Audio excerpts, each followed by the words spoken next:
Well, welcome to the post-game programme here on SAFC Live. Sunderland have been held to a draw down at Bloomfield Road. 1-1 it was in the end, Danny. A better second half performance. Yeah. 1-1 for you, a fair result in the end, or do you think Sunderland deserved all 3 points? It's a difficult one. We've just chatted before we've come back on air, and I think if you're looking at perhaps chances or opportunities in the game, we've shaded it, I think. But yeah, you look at the first half performance, well below our levels, what we know we're capable of. And then obviously you go in 1-0 down, so you're always chasing the game. Come out second half, just the game opened up, and I said, didn't I think this suits us whenever there's an open game, really. There's not too many teams in the league where I fancy us to go up against when the game's stretched, where we come off second best, and then I think we go and get that equaliser, and then we had a good 10-15 minutes where it looked like we were knocking on the door, we were getting forward at will, getting into their final third, but just that little bit of quality, wasn't it, to put the ball away for the second one. Yeah, the introduction of Abdullah Bar off the bench seemed to change the energy around Sunderland's possession, and that made a difference. Yeah, I think so. It just felt like it needed a change in there. Michu struggled at times, perhaps a little bit, obviously on that yellow card as well, so it becomes difficult in terms of making challenges. But yeah, Bar come on, and what I liked about him, he wanted to take the ball. You could see his movement. He was up there just in behind Ross Stewart at times, pulling out to this left-hand side, giving the ball to Jack Clark, who got into the game in the second half, and drove us forward, really. So positives for him. I thought he'd done well against Wigan as well on Thursday night. So yeah, looks, he's going to be wanting to try and get himself a run of games in the team now, competition for places. But yeah, just that 10 minutes we had where I'm thinking, you're getting Ahmad into the game. Patrick come alive on the right hand side as well, driving us forward, and then that one there, which we'll obviously have a look at now, which was fizzed in, and Ross trying to get on the end of it, couldn't quite get the contact he was after. Yeah, just looking at the stats from the game, Sunderland having 67% of the possession to Blackpool's 33. Sunderland 18 shots over the course of the afternoon. Certainly in the first half, it was the amount of shots on goal which probably were a negative factor for Sunderland. Didn't test the keeper enough. Yeah, I think if you look at the ones in the first half, the one Jack had where he was coming away from goal, difficult to get the power on it. And then Ahmad hits the bar, doesn't he, just before half time.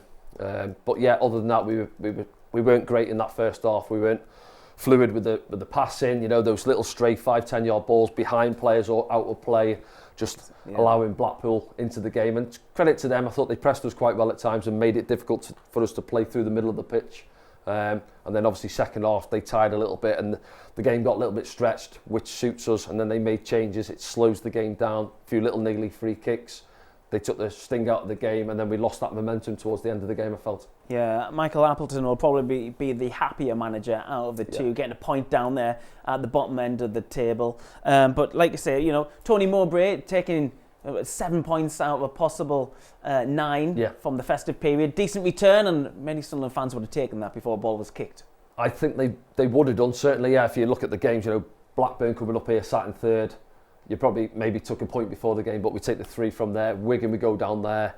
So you're getting your 6 points, and then you're looking at, on paper, the fixture there. You're going to Blackpool, haven't won for 9 games, lost 5 of the last 8, I think it was. And you're going down thinking if we can turn up like we know we can, then we should take care of them. But unfortunately, we never. But a good chance to extend an unbeaten run, though. Yeah, that's a positive as well. As you say there, what you're looking at, positive-wise, you're going through the period of the last 3 games unbeaten.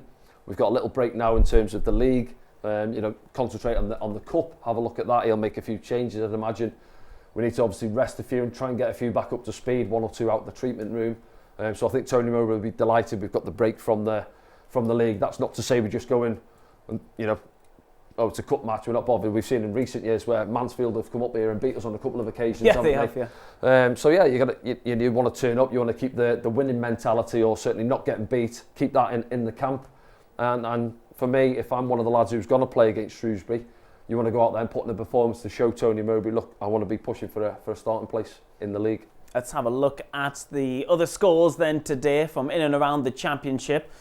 Only a few games today. It was early kick-off. Blackburn Rovers winning at home against Cardiff City. Coventry City 1, Bristol City 1, Huddersfield 1, Luton 2, and Millwall winning 3-0 at home to Rotherham. Means Millwall probably go ahead of us in the league table, but let's have a look to see what that does for Sunderland. Sunderland dropped down to 6th. Yeah, it's Millwall and Luton, isn't it? It's three results gone against us, really. Blackburn winning, Luton winning, and then Millwall winning as well. But yeah, we're still right in amongst it, aren't we? Obviously, teams below us got a game in hand, but No, say 7 points out of 9. It's not too bad, is it? A lot, as you said, their fans, a lot of them would have taken that over the Christmas period. That's how it starts in 2023 for Sunderland. Let's have a look back at the game then. And this is some of these moments in the first half where it just kept them breaking down for Sunderland, almost touches like that. Yeah, summed it up really, didn't it? They gift us the ball, just edge of the box there. Ahmad, you'd fancy him. Opportunity to pull the trigger or just roll it into Patrick and just put a little bit too much on it there.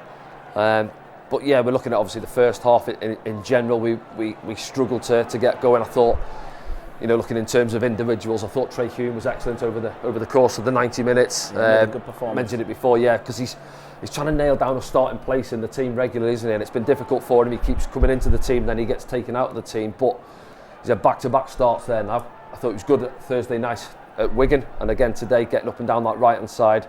Obviously played a massive part in he got him an assist for the goal, didn't he, which we'll get onto for Ross later on. But yeah, just looking at Blackpool as well, I thought Lavery for them coming, got the goal, playing off this left-hand side, naturally right-footed. He was quite busy at times and bright. And is this the goal now, is it? Is he driving into the box? It is, isn't it? Yeah, down that right-hand side where we get caught short from, get caught on the counter-attack really. And the back three getting messed around. You see them all loose high up the pitch. I think Dan Ballard comes across from the right-hand side to try and take care of it. And we're getting dragged about, and they've got bodies coming forward. And Lavery, he looks up there, he's got options, but he fancies it himself, and he tucks it away. Good finish, to be fair to him, and that was what we needed to give us that little wake-up, really. We were nowhere near our best, were we? And sort of towards the end of that first half, we did show a little bit more, I felt, in terms of... Bit of reaction to it. Yeah, a little bit of a reaction, getting a few passes in, and obviously the opportunities, what we did have at the end of that first half. But even Ross as well, yeah, I could see in that first half frustrated. This one here, it's not a chance, is it? The lad plays it off him, I think the defender coming across. But Ross looked a little bit frustrated. The link-up play between himself and the lads around him, I said it in there, where balls went up to him and he won a couple of flick-ons, but no one was taking the chance and going past him. It's sometimes you want it into his chest and building from behind him, but sometimes just take a gamble, run in behind the centre-halves, and then that stretches the back line for them. This is that one for Jack. It was difficult. He has to come back 2 or 3 yards from goal, and then he's trying to wrap his right foot around it and get it on target, which he does. But it's trying to get that power on it. Doesn't catch it clean, does he? And Maxwell gets down to his right, and it's a comfortable one. This is the one, yeah. CJ Hamilton down the right hand side into Patterson, just pops up off Anthony Patterson's gloves there, and Gary Medine. It's a tight angle, but he'll be disappointed because he's not even 5 yards from the goal. He's inside the 6 yard box. Let's have a look. He's on the move. Yeah, look there. He's 3-4 yards from goal and puts his foot through it, but he up and over the crossbar. Ahmad there getting to the byline, looking to pull it back for Ross. Good defending, to be fair. I think Ekpetite gets across and gets the blocking on him. So it was a difficult one in that first half, because it's saying we weren't at our best, but just looking at the highlights here where we are getting to good positions at time, but then it was just that little bit of quality which wasn't there, which we know we've seen in recent weeks what we're capable of. This one's offside, isn't it? Yeah, comes back to him and gets the shot away. And again, this is no, it's not. I was going to say Michu's booking, it had already happened. I think that showing it back again. And then Clarkin, yeah, this is a lovely ball, isn't it, from Ahmad. Picks Jack out off the back of his man Connolly, caught napping there, the right back, but Jack, touch lets him down when he needs it there. If he takes a good touch and he's driving across the full back. I guess the positive is we were getting in those positions throughout the game, regardless of the fact that, they weren't taken. Yeah, it's either the quality of the pass or the quality of the touch, which was just letting us down. But there we get into it. It's Trey, isn't it? Does really well, just chops a ball between two Blackpool players. You see there, husband and man outside him, and it comes into him. He strikes it really well. Just a little nick off Thornley, and that's enough just to take it onto the crossbar, where if he doesn't get that touch on it, it's perhaps flying into the back of the net. And we've seen Ahmad, was he on 6? I think he's on now for this season, isn't he? Yeah, Dan Neil, this one, another one for Ahmad. So he's had a few opportunities as well. Again, I don't think Ahmad was at his best, the standards he set himself in recent weeks, but he's always in the game, isn't he? See there, just pulls on his man, and he just tries to pass it into that bottom right corner, and it's a good save from Maxwell, just tips it round the post. Is that scramble, isn't it? Yeah, I think Ross had headed it back across goal, and panic stations there for Blackpool, getting men back there. This is another angle on it. Yeah, does well. Ross powers it back across, up off the defender. 1 or 2. Keeper's asking for a foul. I don't think it is. He's come to try and punch it off the top of Dan Ballard's head. and they managed to scramble it clear. This is the save, yeah, comfortable. To be fair, we've seen the one in the week, didn't we, when it pops up off Anthony Patterson. This one there, he's good hands on it, takes the sting out of the shot. Stuart offside on this occasion. Yeah, it is. The flag goes up. He doesn't agree, Ross, and it is tight. Obviously, the linesman's on the far side looking down the line. If we slow it down, you see. Oh, I'm not sure he's offside. Look at the yeah, in the middle. Yeah, it looks like he's in line, certainly from that angle. But it just pops as well slightly as Ross goes to strike it. Then, unfortunately, off the crossbar. He's the equaliser, Danny. Here's the goal now, yeah. Out to Jack Clark, puts a ball in that far post area. Defender heads it. Not great, to be honest, putting it back into the mix. But Trey Hume, credit to him, he's on the move from right wing back, as we said, and just punches it at Ross Stewart, and Ross just has to glance it, doesn't he? A couple of men in behind him. Keeper's asking for offside. He's nowhere near it. I don't even think he's offside with the two centre-halves, but Husband's deep. He's the one who heads it. Doesn't squeeze up, look. He's well onside. All three are playing him on, so not sure what Maxwell's asking for there. But yeah, it's good from Trey Hume there. It doesn't just slash at it as well, Trey, and just try and power it towards goal. He just guides it at Ross Stewart. You see it back now from this angle. Good header, and then Ross just does a little flick on it, isn't it? And that's enough. Keeper going the other way. When he guides it in there, gets us back into it. And now you're thinking, can we go and kick on? Can we go and get that second? And we're getting into some good areas again. That little give and go. And he fires it across. Looking for Ross Stewart. Defender gets there ahead of him. These two link up brilliantly, don't they? Yeah, good to watch, aren't they? They're on that wavelength, aren't they? Little give and goes, even 2-3 yard passes. Just enjoy playing it around defenders. See him again. Involved again. And that's the one where we thought we'd miss Ross, but when we see it from this angle... Well, this replay is as close as it gets, really. And it's difficult because it's slowed down. You look, he's only 8 yards there, and he's absolutely smashed it across goal. And Ross just puts his head down, hoping to get contact, and he does, but unfortunately it's not enough. It's off his head. I think it's onto his knee, isn't it? And out the far side. And here we are again, and these are all coming in the space of 5 minutes, really, and it's Ross again round the back. Connolly just jumps up in front of him, and I think it comes off his chest, you see, from this angle. Behind for the corner, so at that point it looks like it's going to be us knocking on the door. It looks like the second goal's going to come. Still on score from the corner. Yeah, Luke O'Nien, that one, getting across his man at the near post. Little flick with the outside of his right boot onto the top of the netting. And as you're saying, at this point, Blackpool, I think, would be delighted to get the point. They've made a few changes. See Jerry Yates is there back helping out. There's Barr driving forward. Jack Clark fizzes this one, doesn't he? And Ahmad, fraction ahead of him, can't get in the end of it. A little bit of cramp for him as well. So, yeah, it's frustrating to see her there. We've had a lot of chances, a lot of build-up in that second half as well.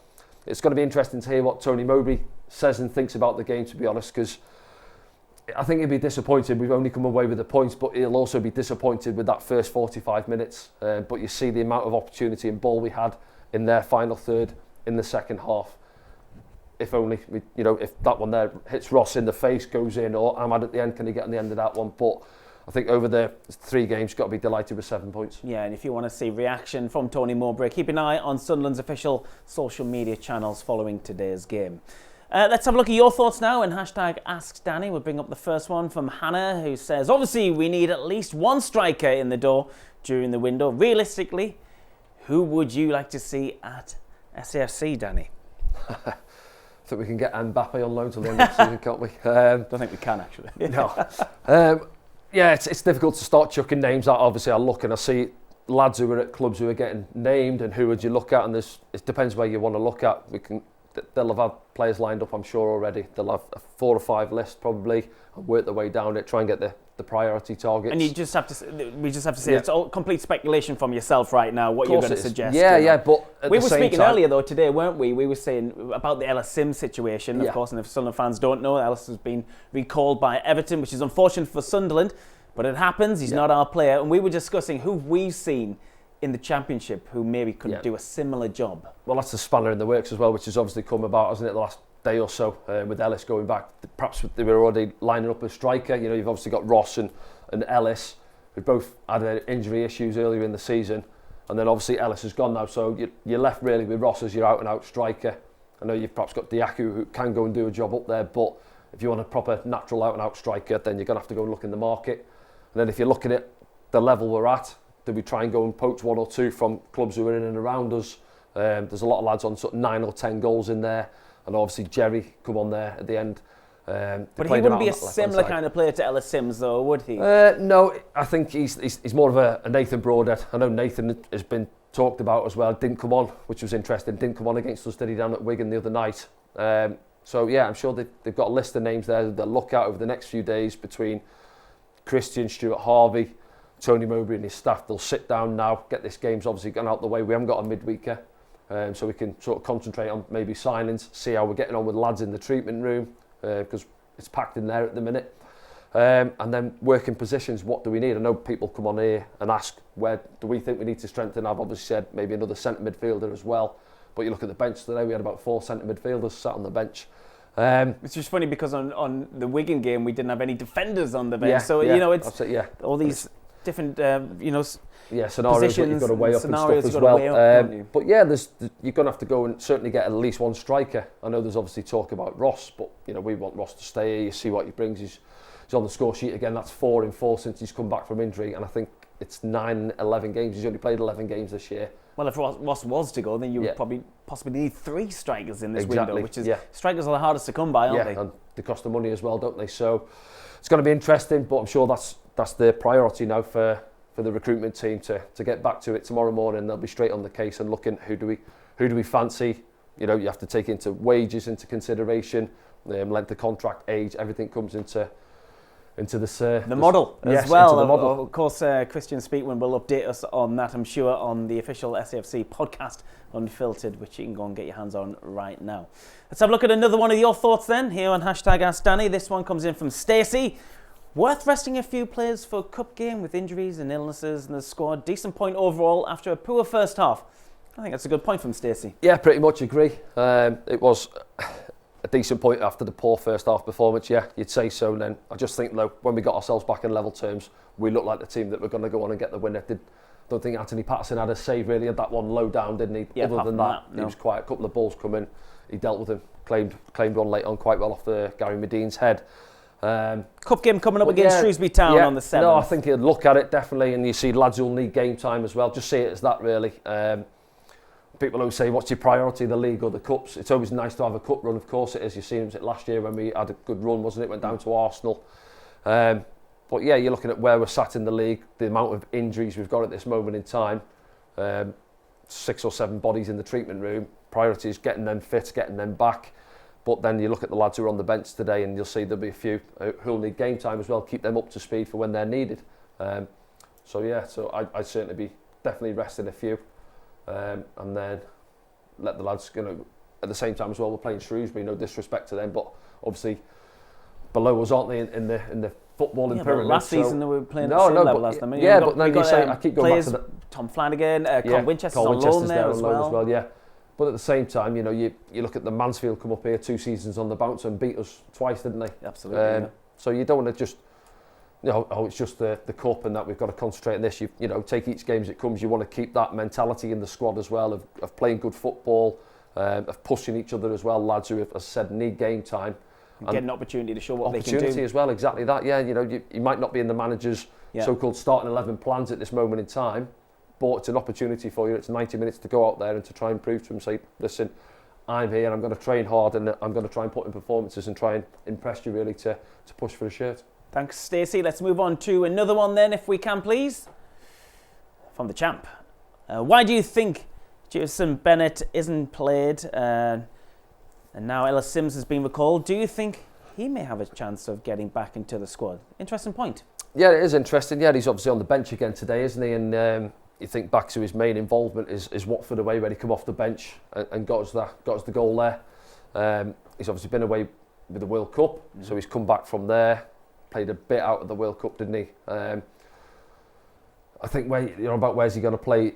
I don't see him as an out-and-out striker. He looks to me more of a winger. Likes to pick up the ball, run with the grass in front of him. So he's competing. You look at who's he competing against at this moment in time. You've got Jack Clarke on the left. Well, arguably you've got Ahmad and Patrick Roberts, and we've right hand side as well. Struggled to try and get them into the same team. Yeah, we eventually got them in the same team. You're probably not going to sacrifice one of those for a right-sided attacker. So Jack Clarke maybe on the left. I think when you look at Ahmad and Patrick, I think they look like they prefer to play on the right hand side and a lot to come in. But when I've seen Jefferson playing, doesn't mind playing on the left where he drops his shoulder, he knocks it past the full back and then obviously tries to put a ball in with his left foot. But yeah, so he, for me at this moment in time, is competing for the place with Jack Clark on the left-hand side. But yeah, he's going to have to bide his time. You know, he's a young lad. He's come over here, a foreign country for him. Don't think his English is obviously too great, is it? So he's having to learn. He's having to do a lot of stuff off the pitch, on the training ground, working, classroom stuff as well, learning the language. But yeah, he's certainly one you say you're looking to him for the future as well. Albeit he's playing a big part for his country when he's away, isn't he? For a young lad as well. He's only 19, I think, isn't he?